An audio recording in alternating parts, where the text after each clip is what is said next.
오늘 전할 말씀을 함께 보겠습니다. 오늘 전할 말씀은 마태복음 18장 21절에서 끝절 35절까지의 말씀입니다.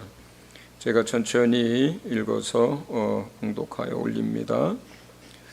그때에 베드로가 나와 이르되 주여, 형제가 내게 죄를 범하면 몇 번이나 용서하여 주리이까? 7번까지 하오리이까? 예수께서 이르시되 내게 이르노니 7번뿐 아니라 7번을 70번까지라도 할지니라. 그러므로 천국은 그 종들과 결산하려 하던 어떤 임금과 같으니, 결산할 때 10,000달란트 빚진 자 하나를 데려오매 갚을 것이 없는지라. 주인이 명하여 그 몸과 아내와 자식들과 모든 소유를 다 팔아 갚게 하라 하니, 그 종이 엎드려 절하며 이르되 내게 참으소서, 다 갚으리이다 하거늘, 그 종의 주인이 불쌍히 여겨 놓아보내며 그 빚을 탕감하여 주었더니, 그 종이 나가서 자기에게 100데나리온 빚진 동료 한 사람을 만나 붙들어 목을 잡고 이르되 빚을 갚으라 하매, 그 동료가 엎드려 간구하여 이르되 나에게 참아주소서, 갚으리이다 하되 허락하지 아니하고 이에 가서 그가 빚을 갚도록 옥에 가두거늘, 그 동료들이 그것을 보고 몹시 딱하게 여겨 주인에게 가서 그 일을 다 알리니, 이에 주인이 그를 불러다가 말하되 악한 종아, 내가 빌기에 내가 네 빚을 전부 탕감하여 주었거늘 내가 너를 불쌍히 여김과 같이 너도 내 동료를 불쌍히 여김이 마땅하지 아니하냐 하고, 주인이 노하여 그 빚을 다 갚도록 그를 옥졸들에게 넘기니라. 너희가 각각 마음으로부터 형제를 용서하지 아니하면 나의 하늘아버지께서도 너희에게 이와 같이 하시리라. 아멘. 네, 오늘 말씀의 제목은 회개와 용서에 관한 것입니다. 제 바람이 있다면 저는 너무 강하지 않게 말할 수 있기를 제가 스스로 원하고 부드럽게 말하고 싶습니다. 이 주제에 대해서. 그러나 듣는 여러분들은 심각하게 들어주셨으면 좋겠어요. 목회를 하다 보면 자주 말씀을 드리지만, 목회자들은 우리 성도들이 세상에서 한 주간 얼마나 힘들게 사는지를 너무나 잘 알기 때문에 할 수만 있으면 위로하고 싶고, 할 수만 있으면 격려하고 힘을 북돋아주고 싶어 합니다. 교회에서 와서까지 마음이 힘들어져 간다거나 마음에 심하게 찔려서 눌리는 것들을 목회자들이 그렇게 원하지 않습니다. 그러다 보니까 하나님의 말씀을 가르칠 때도 전체적으로 균형 있게 말씀을 전하고, 본래 하나님이 전하고자 하는 그것을 잘 전달하려고 하기보다는 목회자도 힘들어하고 듣는 사람도 힘들어하는 부분들은 좀 약하게 말하고 피해가고 싶어하고, 또 위로가 되고 격려가 되는 것은 좀 더 강조해서 그렇게 말하고 싶어 합니다. 그런데 오늘 주제가 내용 자체는 굉장히 사실은 심각한 주제예요. 그 말씀을 잘 읽어보면. 그런데 그래서 제가 주님의 뜻을 온전하게 여러분에게 전달하고 싶지만, 그런데 이렇게 강하게 전달되고 또 그렇게 소리 높여서 말하고 싶지는 않고요. 최대한 부드럽게 설명하고 싶어요. 그렇지만 여러분들은 좀 심각하게 이 부분들을, 이 주제를 들어주셨으면 좋겠습니다. 먼저 설교에 앞서서 책 하나를 소개해 드립니다. 저도 얼마 전에 읽은 책입니다. 나온 지는 여러 해가 됐고,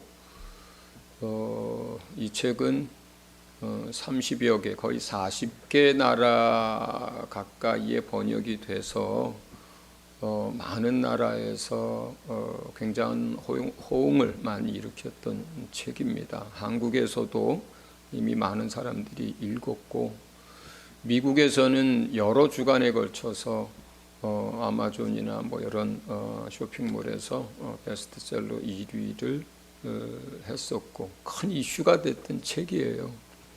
제목이 나는 천국을 보았다라고 하는 책입니다. 저자는 이분 알렉산더라고 하는 하버드의 신경외과 의사이고 뇌과학자이기도 합니다.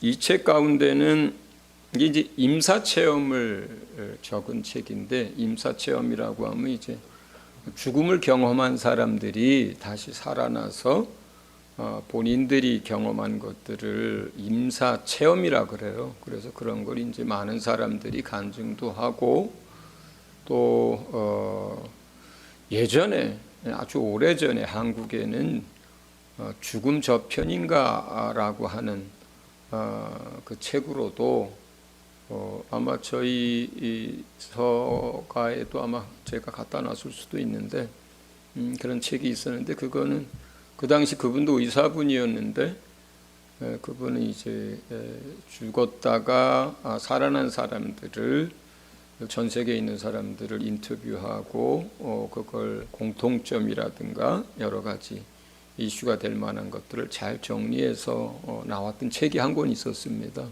저도 그것을 굉장히 인상 깊게 읽었는데 요즘은 그 책이 아마 절판돼서 없을 거예요. 그 이후에 제가 이제 그런 임사체험과 관련된 이 책을 처음 읽어봤습니다. 그 두레마을의 김진홍 목사님 설교를 제가 듣다가 그 목사님이 추천을 하길래 제가 집사람이 사서 제가 읽어보게 됐습니다. 먼저 높아심에서 말씀을 드리면, 이분은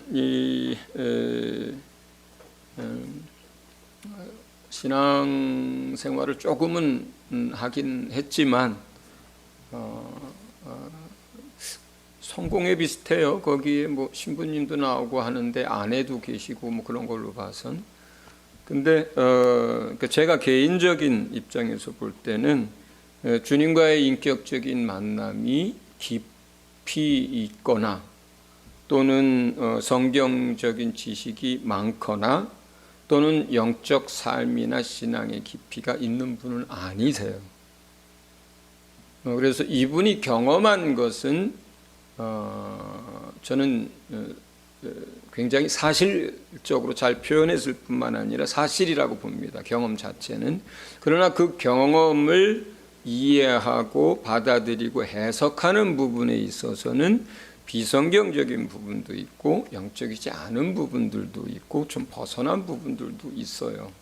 그러니까 그렇다라고 하는 것을 알고 읽으시면 됩니다. 그런데 왜 이것이, 그럼에도 불구하고 제가 이 책을 왜 여러분들에게 소개를 하고 또 도움이 된다고 얘기를 하냐면,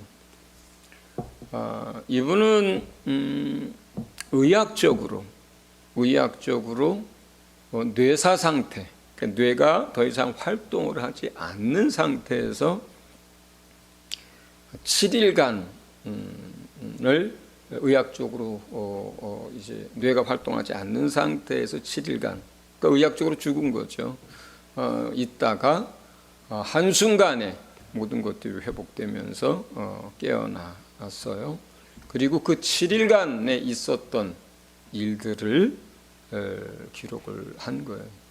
옛날에는 의학적으로 죽었다라고 하는 것은 뭐 여러 가지 증세가 있으면 그럴 수 있었지만, 심장이 멎으면, 예를 들어서 심장이 더 이상 박동을 안 해, 멈췄어. 그러면 옛날에는 의학적으로 그것도 죽었다 그랬거든요. 근데 이 책에서 보니까 요즘은 심장이 멈춘 걸 죽었다고 하지 않고, 왜냐하면 심장이 멈췄어도 길게는 몇 분까지도 후에 다시 압박을 하거나 다시 다른 어떤 조치를 취해서 살아날 수 있기 때문에, 호흡을 다시 할 수 있기 때문에 심장이 단순히 멈춘 것만 가지고 의학적으로 죽었다라고는 잘 안 하는 것 같아요, 요즘은. 그 대신에 의학적으로 뇌가 죽어 있으면, 뇌가 활동을 더 이상 안 하면 그건 의학적으로 죽었다라고 사망 선고를 하는 것 같아요. 예. 저는 뭐 의학적 지식이 이렇게 많지 않아서 그냥 이 책에서 이분이 설명한 것을 대신 설명을 드렸습니다. 그러니까 그리고 이분 표현에 의하면 이런 뇌 과학자들이나 또 대부분의 이런 신경외과 의사들이나 또 많은 과학자들은 우리 어떤 초자연적인 많은 영적 체험들 있잖아요. 뭐 이렇게 뭐 환상을 본다거나 음성을 듣는다거나 또 아니면 여러 가지 꿈을 꾼다거나 여러 가지 어떤 이런 것들을 의식 작용과 포함해서 우리가 생각하고 이해하고 뭐 감정을 느끼고 하는 이런 의식과 이러한 모든 보는 것 듣는 것 이 모든 것을 무엇의 활동이라고 하냐면 뇌의 활동에 의한 것이라고 대부분의 과학자들과 뇌학자들이 그렇게 규정을 짓는 것 같아요.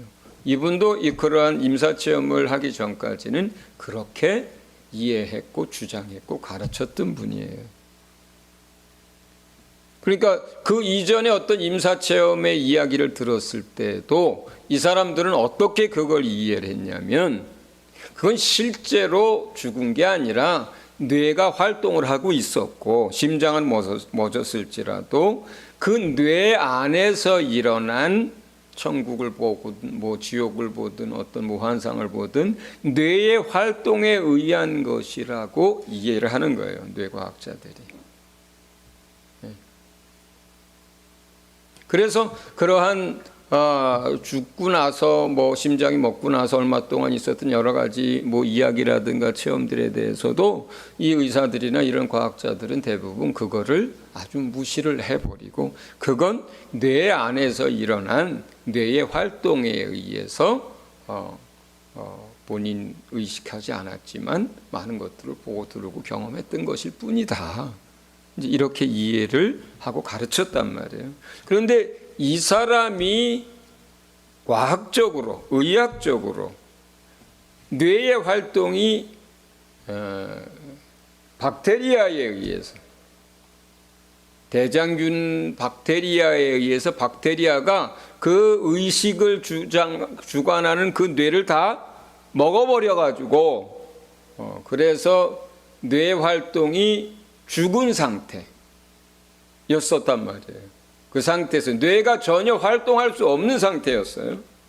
그런데 뇌 활동에 의하지 않은 뇌가 죽어 있는데 완전한 의식, 뇌와 전혀 상관없는 완전한 의식 보고 생각하고 느끼고 기뻐하고 평안해하고 분석하고 이해할 수 있는 뇌와 상관없는 전혀 다른 의식이 있다는 것을 경험하게 된 거예요.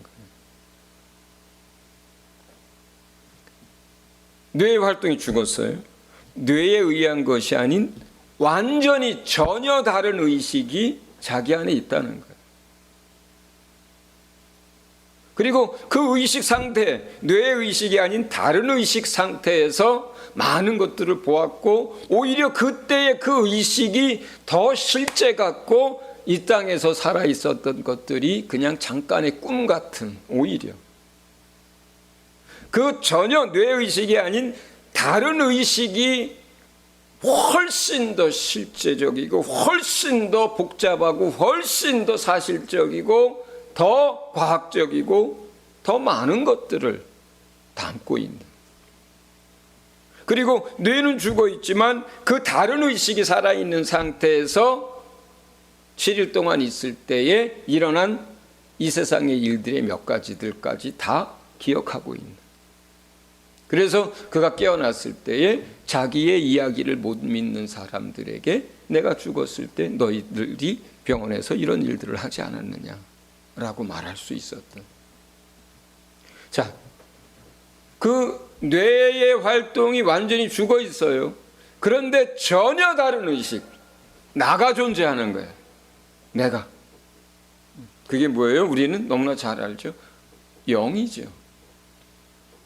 그게 영혼이에요. 영혼이에요. 이 물질인 뇌가 죽어서 흙으로, 이 뼈까지 다 가루로 화장터에서 다 태워져 가지고 가루로 빻아서 다 불살라 버리고, 그래서 그걸 땅에 묻든 바다에 던지든 해도 그 뇌의 의식, 그것이 완전히 없어져도, 몸이 완전히 불살라 없어져도 완전한 의식이 내게 존재하는, 기억하고 느끼고 생각하고 존재하고 경험하고, 그리고 절대자 하나님 앞에 서고 천사들을 보고 이야기하고 이 세상의 삶을 기억하고 이 세상 살아가는 것들을 보고, 그런데 그 영의 의식, 그리고 영적 존재로서의 자기가 너무너무나 분명한, 오히려 이 땅에서의 짧은 그 삶이 그냥 지나간 꿈 같은, 오히려 그 영혼의 세계가 훨씬 더 실존적인, 이제 이런 것을 이야기를 해요. 그래서 이게 굉장히 큰 이슈가 됐던 거예요. 많은 사람들은 이런 걸 안 믿는, 영이 있다고 하는 것, 영의 인격이 있다라고 하는 것, 영혼이 바로 나라고 하는 이 사실에 대해서, 사람이 죽으면 그냥 사라지고 무의 상태로 가는 것이 아니라 내가 그대로 영원히 존재하고 하나님 앞에 선다라고 하는 이러한 얘기들을 그냥 뇌의 활동이나 상상력이나 아니면 뇌의 어떤 것에 의해서 보고 듣게 된 것으로 치부해 버렸던, 그래서 죽으면 모든 것이 소멸된다라고 생각했던 많은 사람들이, 이 사람이 자기가 아주 뛰어난 이제 뇌 이제 신경과 의사니까 그걸 너무나 사실적으로, 의학적으로, 과학적으로 설명을 하니까, 그래서 이것이 굉장히 큰 이슈가 됐던 거예요. 그러면 정말로 사람이 몸이 다 죽고 불태워지고 없어져도 나는 그대로 존재하는데, 그것이 오히려 더 영원하고 분명하고 그리고 더 사실적이고 하다라고 하는 사실을 너무나 의학적으로 과학적으로 설명을 하니까 자기가 경험한 것이고, 그래서 많은 사람들이 이게 우리가 죽음, 육체의 죽음으로 모든 것이 끝나는 것이 아니라 인간에게는 영적 자아라는 것이 따로 있구나. 오히려 이 뇌의 의식 세계는 그 영적 자아가 가지고 있는 전체적인 의식 세계 속의 한 부분일 뿐이구나. 그 한 부분이 사라진다고 해도 나머지 완전한 자아 형태로 내 영혼이, 의식이, 나라고 하는 존재가 영원히 존재하는 것이구나. 기뻐하고 행복해하고 생각하고 배우고 더불어 살 수 있는 그러한 존재가 내 안에 영적 존재가 있구나. 이런 설명이 잘 되어 있습니다. 그래서 저는 이분이 이제 경험한 어떤 제가 볼 때 이제 파라다이스라고 설명하는 게, 낙원이라고 설명하는 게 더 적합할 것 같은데, 이제 그런 설명, 또 영혼이 실제한다라고 하는 이런 부분에 있어서는, 그래서 오히려 이걸 성경적으로 비춰보려고 하기보다는 의학적으로 과학적으로 우리가 영적 존재요, 영적 자아가 실제한다라고 하는 것을 믿지 않는 사람들은 오히려 더 도움이 되는 책인 것 같아요. 여러분들 기회가 된다면 한번 사서 읽어보시면 좋을 것 같습니다.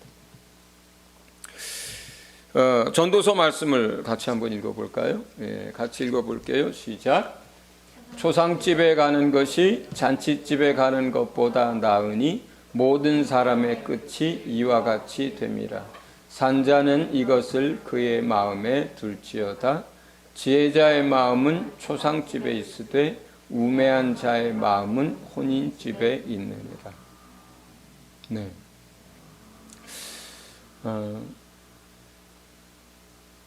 초상집에 가는 게 잔치집에 가서 먹고 마시고 웃고 떠드는 것보다 내 영혼에, 우리의 삶에 유익하다 그래요.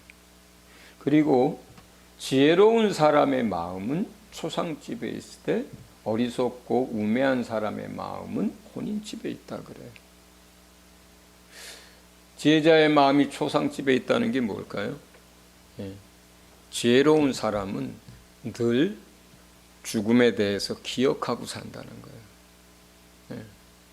죽음 이후의 삶에 대해서 기억하면서 이 세상에서의 육체의 삶을 산다는 뜻입니다. 어리석은 사람들은 우리의 삶이 그냥 이 세상에서의 삶으로 끝나는 줄로 알기 때문에, 그리고 그것이 전부라고 생각하기 때문에, 그리고 하나님 앞에 우리가 서야 한다는 것에 대해서 생각하지 않기 때문에 어떻게 하든지 살아있는 동안 맛있게 먹고 춤추고 마시고 육체가 원하는 것들을 하고 재밌게 살고 싶은 게 그 마음에 가득하지만,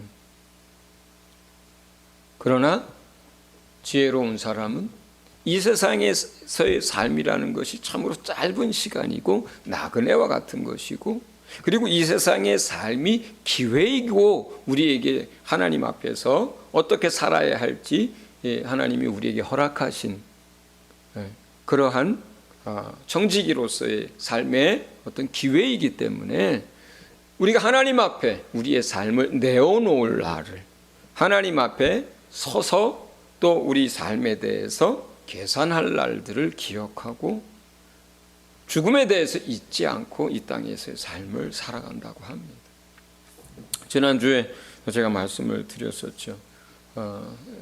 저의 삶에, 그리고 여러분의 삶에, 여러분이 비록 젊다 하더라도, 또 여러분들이 나이가 많다 하더라도 모든 인간의 삶에는 죽음이 늘 가까이 있습니다.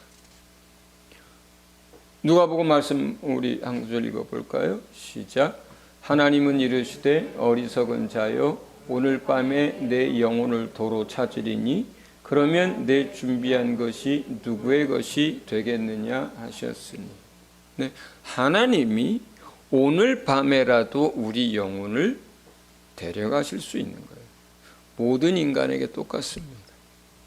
나이가 어려도 건강해도 나이가 많아도 약해도 똑같습니다. 그렇기 때문에 언제라도 우리가 하나님 앞에 서게 되었을 때 우리의 삶에 대하여 하나님이 심판하고 계산하실 때 준비가 되어 있어야 하는 겁니다. 그래서 지혜자의 마음이 초상집에 있다는 것이, 지혜자는 늘 그것을 대비하고 그것을 기억하고 인생을 살아간다는 거예요. 여러분 기억하실 거예요. 예수님이 이제 잡혀 죽으시기, 고난당하시기 며칠 전에 예루살렘 입성하고 그 다음 날쯤에 아침에 다시 성에 들어가실 때에, 그날도 제자들도 예수님도 아침 식사를 못 하셨던 것 같아요. 들어가다가 배가 고프셔서 잎이 무성한 무화과 나무에게로 갔다가 그 열매가 없으니까 무화과 나무를 저주해 버리죠. 그리고 그날 저녁에 보니까 무화과 나무가 다 마른 그런 일들이 있었습니다. 그런데 거기에 뭐라고 되어 있냐면요, 아직 무화과를 딸 철이 아니었기 때문에 무화과가 없었다 그래요. 그럼에도 불구하고 예수님이 무화과의 나무를, 무화과 나무, 열매 없는 나무를, 때도 아닌데, 열매를 맺을 때도 아닌데 저주해 버립니다.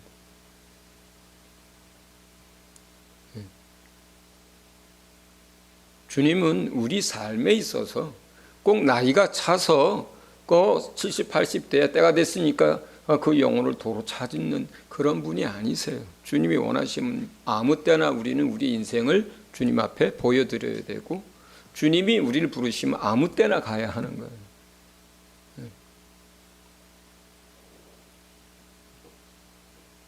인생의 때라고 하는 것은 정해져 있지 않습니다. 하나님이 부르시면 가는 거예요. 하나님이 요구하시면 그때 열매를 내어놔야 하는 것이 그게 인생입니다. 인생입니다. 그렇기 때문에 오늘 우리는 이 용서와 관련된 이 말씀을 대하면서 우리는 오늘 밤에라도 주님이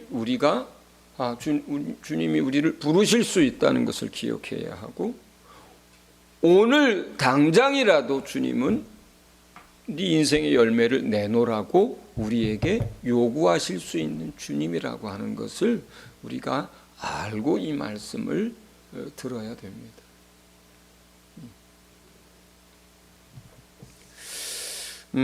오늘은 본문에 베드로가 예수님에게 몇 번이나 우리가 자기에게 죄 지은 사람이 와서 회개할 때 용서하리까? 라고 한 질문에 대해서 7번씩 70번이라도 용서를 해줘야 된다는 이야기를 합니다. 7 곱하기 70이면 490번이에요. 한 사람이 다른 한 사람에게 490번이나 잘못을 하고 가서 회개를 하는 일들이 실제로 뭐 얼마나 있겠어요. 아마 부부지간에는 가능할 것 같습니다. 같이 몇십 년 살다 보면 그죠? 어디 490번만 죄를 짓겠어요.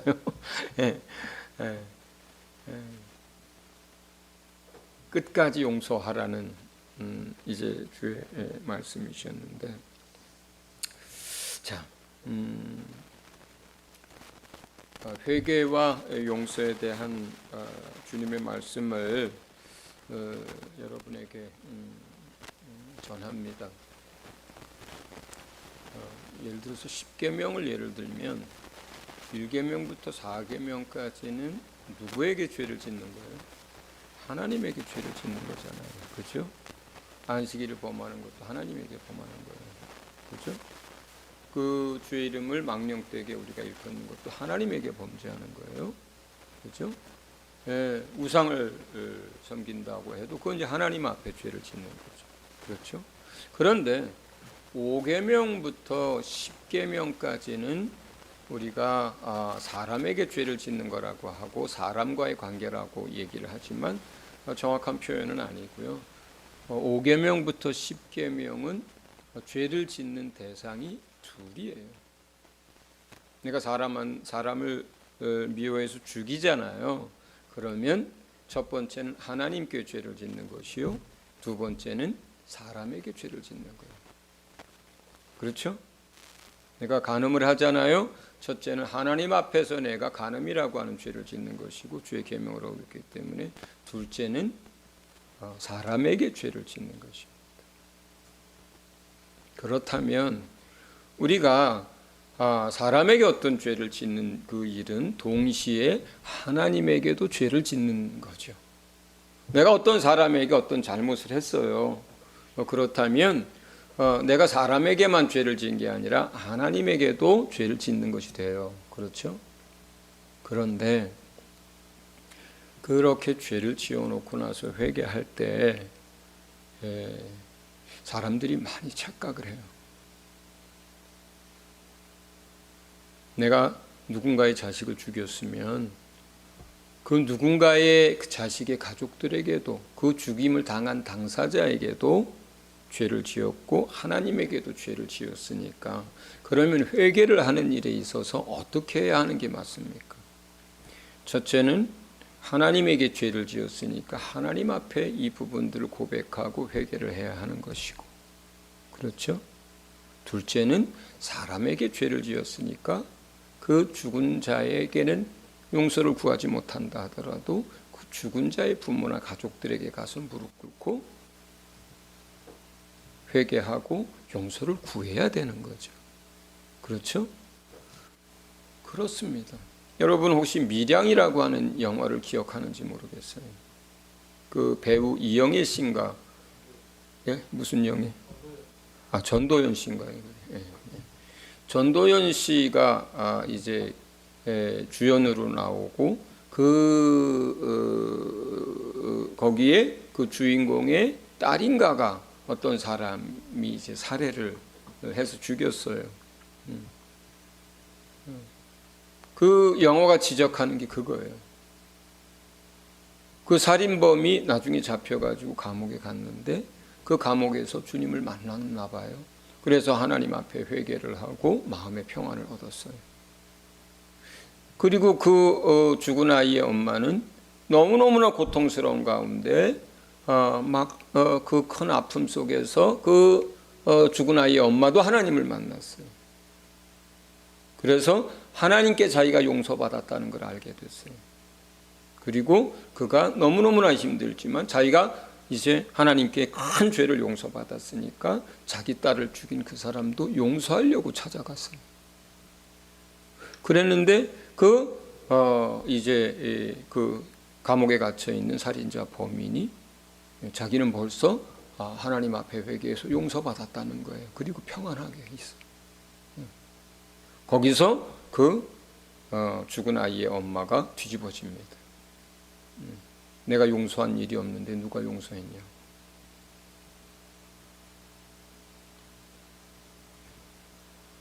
우리가 어떤 사람에게 죄를 지었을 때 하나님께만 회개하는 버릇들이 있어요. 그리고 사람에게 무릎 꿇고 용서를 구하고 회개하지 않습니다. 아주 많은 경우입니다. 하나님 앞에서만 그 문제를 해결하고 평안하면 끝나는 걸로 이해를 해요. 근데 성경은 전혀 그렇게 얘기하지 않습니다.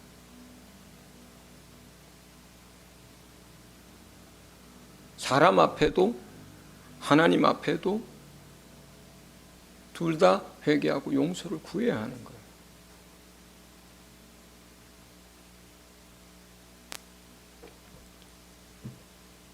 우리가 가정에서 또 사회에서 공동체 안에서 정말로 많은 잘못들을 하고 삽니다.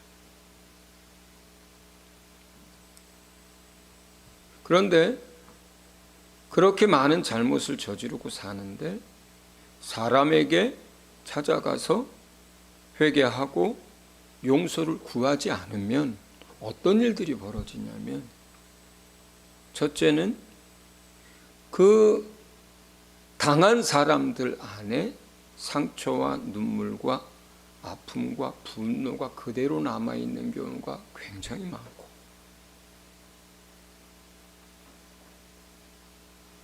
두 번째는 그 죄를 지은 그 사람은 반복해서 같은 일들을 계속합니다.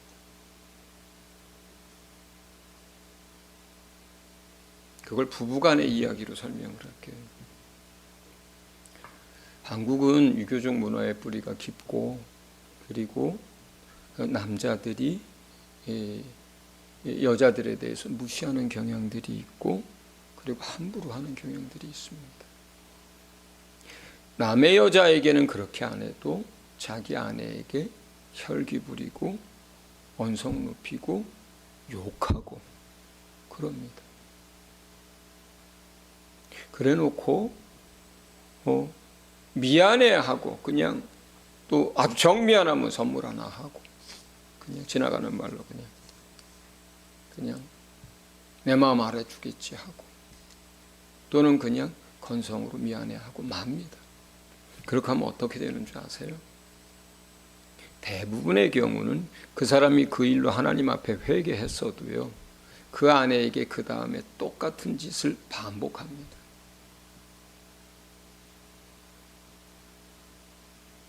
그리고 그 아내는 그렇게 반복해서 당하면서 신앙심이 깊은 사람은 그것을 극복할 수 있는 힘이 있지만, 대부분의 사람들은 그 남편이 그렇게 해놓고 진실하게 사과하고 용서를 구하지 않은 그런 행위를 안 하면 그 아내는 그 욕 먹고 함부로 취급당하고 심지어는 손찌검까지 한 그러한 일들에 대해서 그대로 상처로 분노로 아픔으로 그대로 남아 있습니다.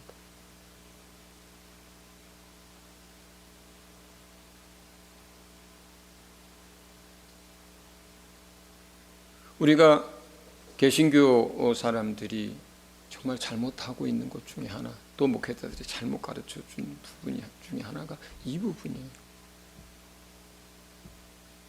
용서하라는 얘기는 참 많이 하는데요. 회개를 어떻게 제대로 해야 되는지는 잘 안 가르치고 소리만 질렀던 거예요. 회개하라고. 하나님 앞에 죄를 지었을 때는 하나님 앞에 가서 신실하게 애통함을 가지고 회개하면 됩니다. 그러나 사람에게 지었을 때는 먼저 하나님 앞에 가서 진실하게 회개하고 예수의 보혈의 공로를 입으십시오. 그 다음에 여러분 사람에게 가서 진실하게 회개하고 잘못했노라고 인정하고 고백하고 용서해 달라고 해야만 합니다. 그래야 그 사람이 같은 행위를 반복하지 않을 수 있고 또 그 악습을 끊어낼 수 있습니다. 끊어낼 수 있습니다. 그냥 건성으로 미안하다고 하고 또는 그냥 대충 사과하고 그러지 않을 수 있기를 바랍니다. 아주 진실하게 그리고 깊이 뉘우치면서 그렇게 사과할 수 있기를 바랍니다. 용서를 구할 수 있기를 바랍니다. 거기까지 해야 회개가 끝나는 거예요. 부모가 자식에게도 똑같습니다. 진실하게 자식에게 잘못했을 때 그렇게 자식에게 사과하고 용서를 구해야 합니다. 직장 동료에게도 마찬가지입니다. 진실하게 사과할 줄 알아야 됩니다. 사람들은 자존심 때문에 대충 넘어가려고 하는데 그렇게 되면 안 고쳐집니다.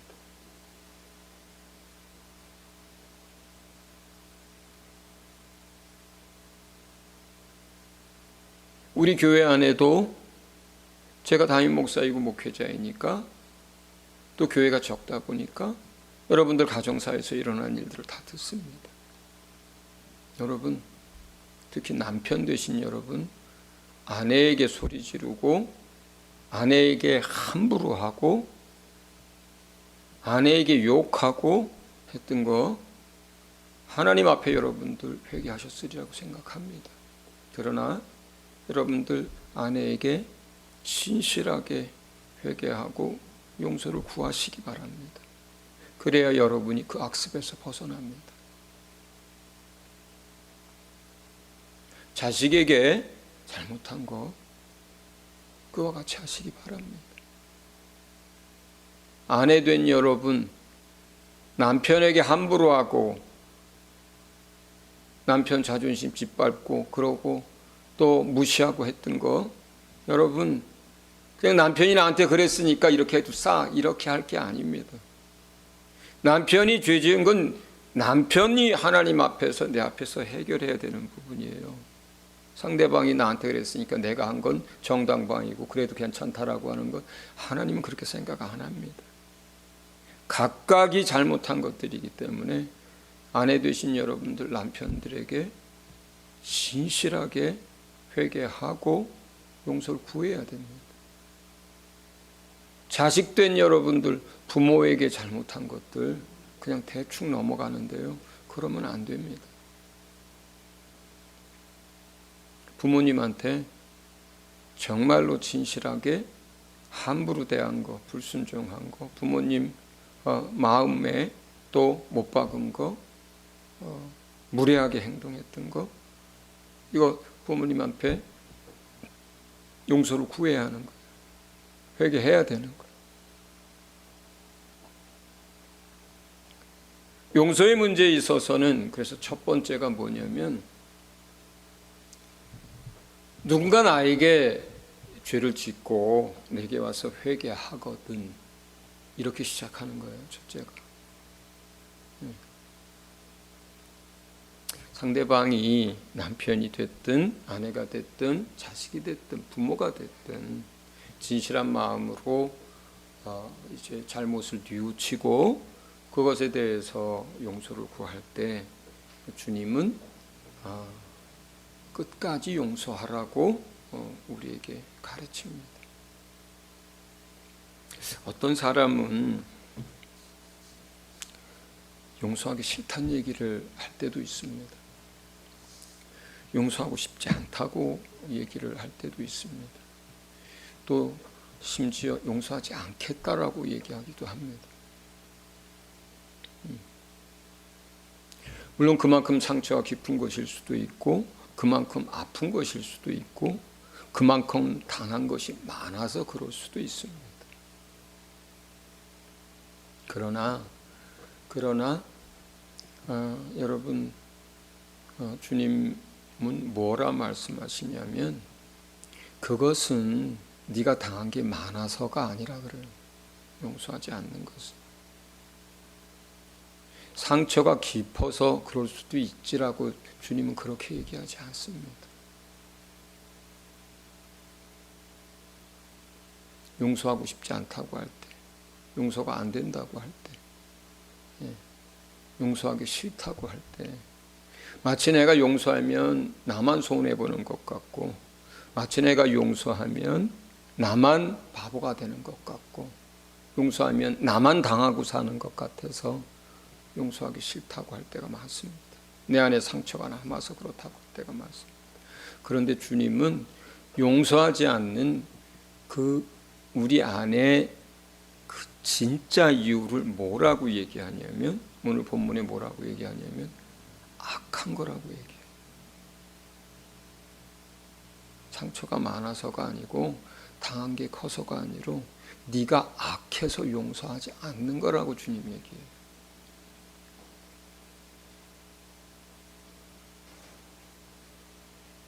목회자들은 이 용서의 문제에 있어서 가르칠 때 종종 이렇게 많이 해왔습니다. 어떻게 말했냐면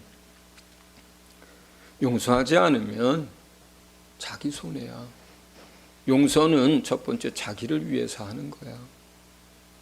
자기가 용서하지 않으면 자기와 하나님 사이에 막히고 자기가 불행해지고 자기가 그 안에 이제 힘들어져.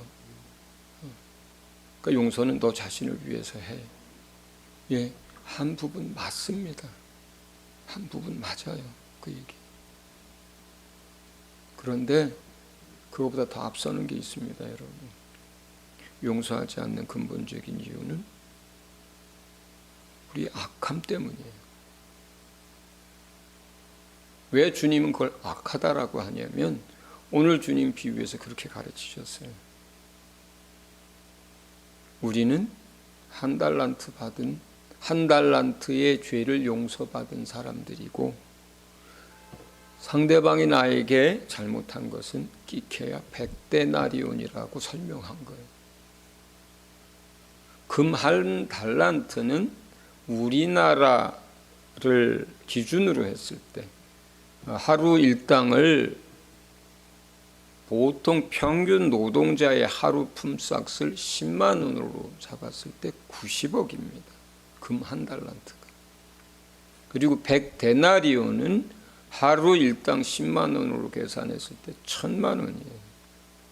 여기에서 비유는 90억을 탕감을 해줬는데 1000만 원 빚진 사람 목 비틀어지고 감옥에 쳐넣고 용서하지 않은 그 사람 얘기를 빗대어서 얘기하시는데 실제로 여기서 한 달란트 90억은 그냥 비유해서 그렇게 한 것이고 뭐예요?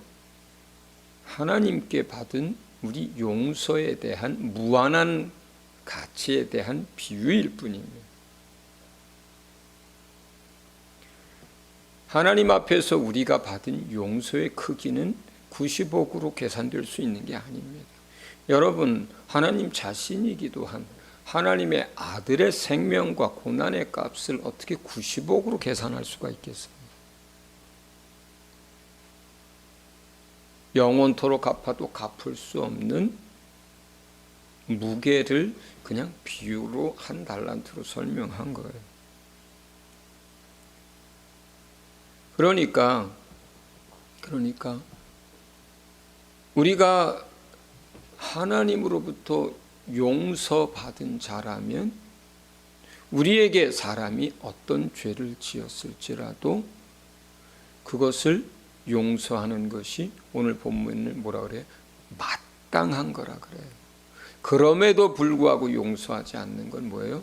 우리의 죄성과 우리의 악함 때문이라고 얘기하는 거예요.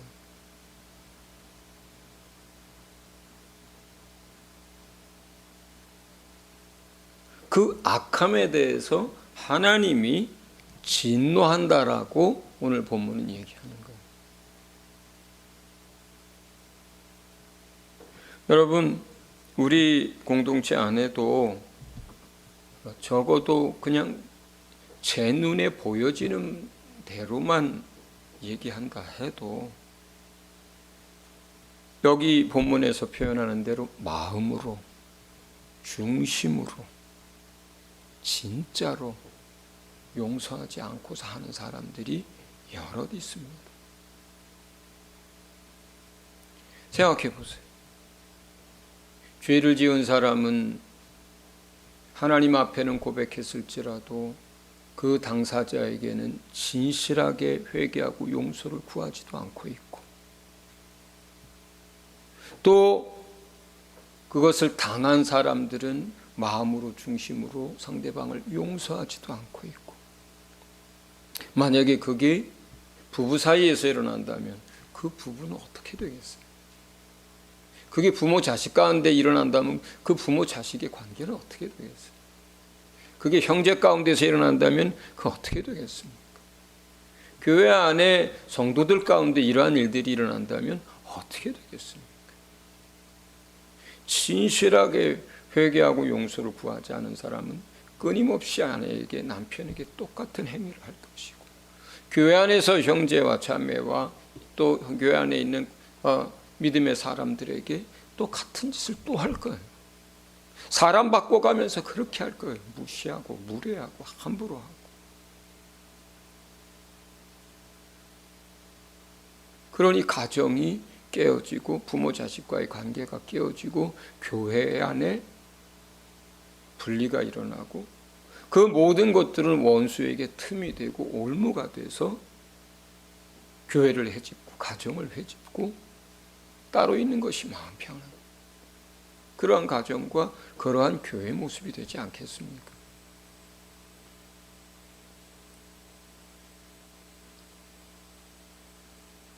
우리가 여러분 내 아픔의 크기나 내 당한 것의 크기로 이해하지 않고 여러분 나의 악함으로 이해하셔야 합니다.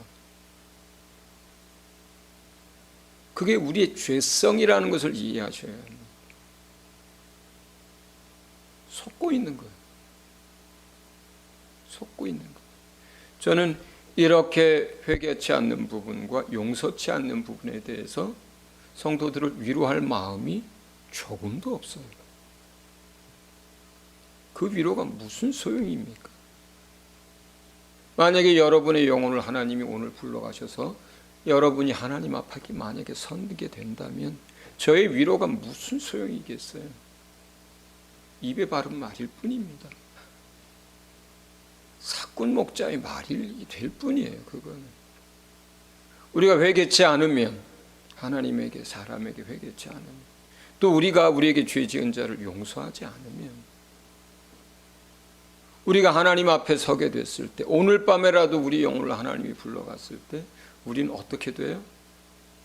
그냥 악한 자가 됩니다. 그리고 하나님이 우리를 용서하지 않습니다. 우리 잘 압니다. 주기도문에 주님이 가르쳐 주신 기도에 그렇게 되어 있어요. 내게 죄 지은 자를 내가 용서하여 준 것 같이 내 죄를 용서해 달라고 그렇게 되어 있습니다. 뿐만 아니라 주기도문 끝에는 끝나고 그 다음 구절이 어떻게 되어 있습니까? 주님이 어떻게 가르쳐요? 우리 마태복음 6장 말씀을 같이 읽어봅니다. 같이 읽습니다. 시작. 우리를 시험에 들게 하지 마시옵고 다만 악에서 구하시옵소서. 나라와 권세와 영광이 아버지께 영원히 있사옵나이다. 아멘. 너희가 사람의 잘못을 용서하면 너희 하늘 아버지께서도 너희 잘못을 용서하시려니와 너희가 사람의 잘못을 용서하지 아니하면 너희 아버지께서도 너희 잘못을 용서하지 아니하시리라. 주님의 지엄하신 말씀이에요.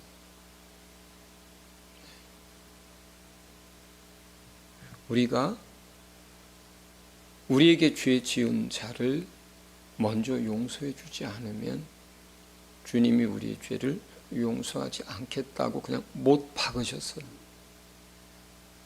그래서 우리에게 죄 지은 자가 우리에게 와서 진실하게 용서를 구하거든 그가 뉘우치고, 그렇다면 우리는 끝까지 용서해 주되 어떻게?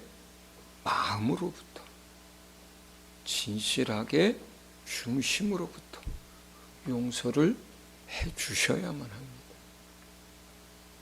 그래야 우리의 삶이 회복되고 우리의 영이 회복되고 하나님과의 관계가 회복되고, 그래야만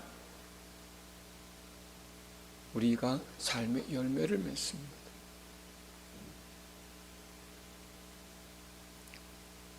상대방이 우리에게 와서 죄를 고하고 용서를 구하는데도 불구하고 용서하지 않는다면 그때서부터 우리의 영적 삶뿐만 아니라 실제적인 우리의 삶도 지옥이 됩니다. 용서하지 않고 내 안에 칼을 품고 미움과 증오를 가지고 있는 그 사람의 삶이 어떻게 되겠어요? 어떤 사람이 누구에게인가 죄를 짓고 가서 진실하게 용서를 구했어요. 근데 상대방이 용서해 주지 않았어요. 그러면 그 회개한 사람은 하나님 앞에 섰을 때 심판받을 게 없어요. 그 문제에 있어서. 상대방이 용서를 안 해줬어도. 그 사람은 두 가지를 다 했기 때문입니다. 하나님 앞에 회개를 했고 그 사람에게 가서 회개하고 용서를 구했기 때문에 이 세상에서의 삶에서는 아직도 그 사람이 나를 용서해 주지 않았기 때문에 자기에게도 마음의 아픔이 있고 관계에도 어려움이 있겠지만, 그러나 하나님 앞에 섰을 때, 이 세상의 삶도 중요하지만 하나님 앞에 섰을 때가 더 중요하잖아요. 그 사람이 하나님 앞에 섰을 때 그 사람은 그 문제에 있어서 하나님께 심판받을 일이 없어요. 사람에게도 회개를 했고 상대방이 용서를 안 해줬다 하더라도 하나님에게도 회개를 했기 때문에 그 문제에 있어서는 보혈의 공로로 그것이 다 씻겨지는 거예요. 그러나 그 용서하지 않은 사람은 어떻게 됐어요? 자기가 그 사람에게는 죄를 안 지었지만 용서하지 않는 것으로 누구에게 죄를 짓습니까? 하나님에게 죄를 짓습니다.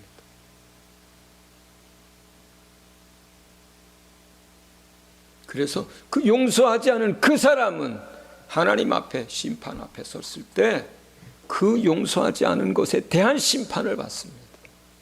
악한 것이니까.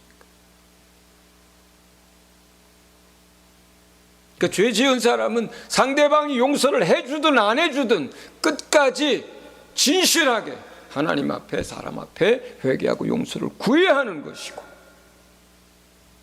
당한 사람은 자기 영혼을 위하여 하나님 앞에서 또 심판을 또 위해서 또 상대방을 위해서 끝까지 용서를 해줘야 하는 것입니다.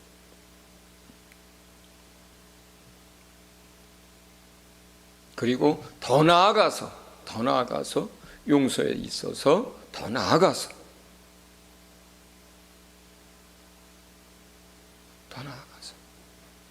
예수님의 용서에 대해서, 하나님의 용서에 대해서 우리는 기억해야 합니다.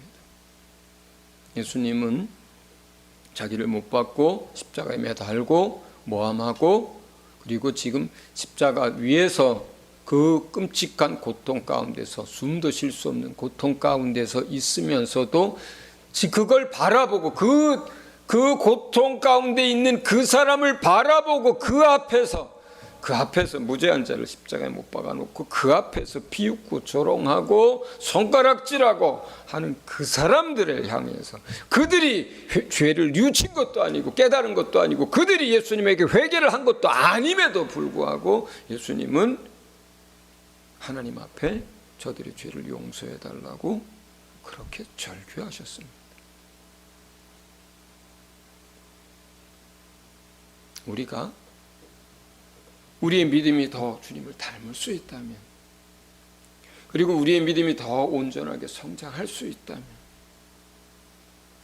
그리고 하나님의 사랑이 무엇인지를 알고 그것을 누리는 사람이라면 한 걸음 더 나아가서 상대방이 자기가 무슨 짓을 했는지도 모르고 그 상대방이 내게 와서 용서를 구하지 않을지라도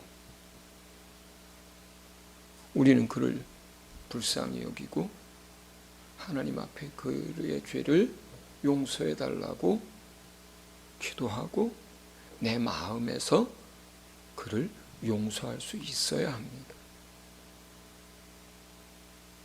그렇다면 그는 하나님의 아들을 닮은 사람이고, 그렇다면 그 사람은 예수 그리스도를 따라가는 사람이고, 그렇다면 그 사람은 예수의 제자입니다. 예수의 제자입니다.